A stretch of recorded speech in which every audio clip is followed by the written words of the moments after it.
Item ಯಾವುದೇ ಇರಲಿ try ಮಾಡಿ ಆಚಿ ಚಿಕನ್ ಮಸಾಲಾ. ಬಿಹಾರದ ರಾಜಕೀಯದಲ್ಲಿ ಮಹತ್ವದ ಬೆಳವಣಿಗೆ ಆಗುವಂತ ಎಲ್ಲಾ ಲಕ್ಷಣಗಳು ಕಾಣಿಸ್ತಾ ಇದೆ. ಬಿಹಾರದ ಸಿಎಂ ಸ್ಥಾನಕ್ಕೆ ನಿತೀಶ್ ರಾಜೀನಾಮೆ ಕೊಡ್ತಾರಾ ಅನ್ನುವಂತ ಪ್ರಶ್ನೆಗಳು ಇಲ್ಲಿ ಉದ್ಭವ ಆಗ್ತಾ ಇರುವಂತದ್ದು.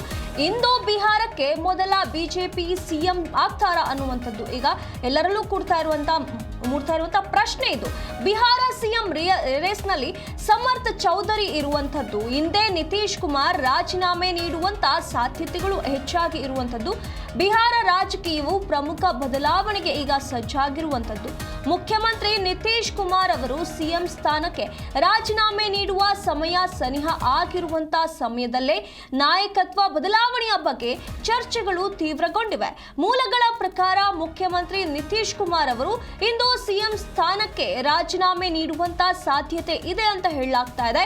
ಇದು ಬಿಹಾರ ರಾಜಕೀಯದಲ್ಲಿ ಹೊಸ ಸರ್ಕಾರದ ರಚನೆಗೆ ದಾರಿ ಮಾಡಿಕೊಡ್ತಾ ಇದೆ ಅಂತ ಕೂಡ ಈಗ ಮಾತುಗಳು ಕೇಳಿ ಬರ್ತಾ ಇದೆ.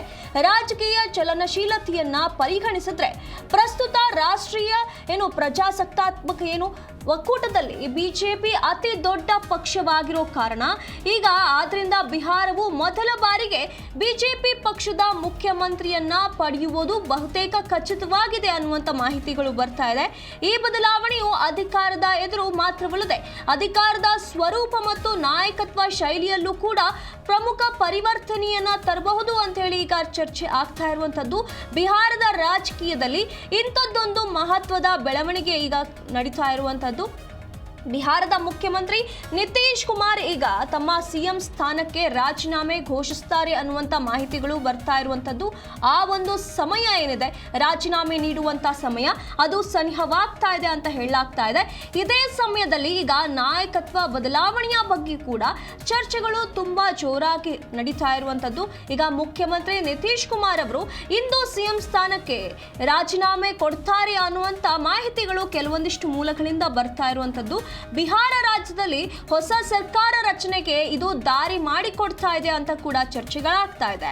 ರಾಜಕೀಯ ಚಲನಶೀಲತೆಯಲ್ಲಿ ಇದನ್ನ ಪರಿಗಣಿಸಿದ್ರೆ ಸದ್ಯ ಆಗ್ತಾ ಇರುವಂತ ಎಲ್ಲಾ ಬದಲಾವಣೆಗೆ ನೋಡೋದಾದ್ರೆ ಬಿಜೆಪಿ ತುಂಬಾ ದೊಡ್ಡ ಪಕ್ಷವಾಗಿರೋದ್ರಿಂದ ಇದು ಬಿಹಾರದಲ್ಲಿ ಮೊದಲ ಬಾರಿಗೆ ಬಿಜೆಪಿ ಪಕ್ಷದಿಂದ ಒಬ್ಬ ಮುಖ್ಯಮಂತ್ರಿ ಆಗ್ತಾರೆ ಅನ್ನುವಂತ ಮಾಹಿತಿಗಳು ಬರ್ತಾ ಇದೆ.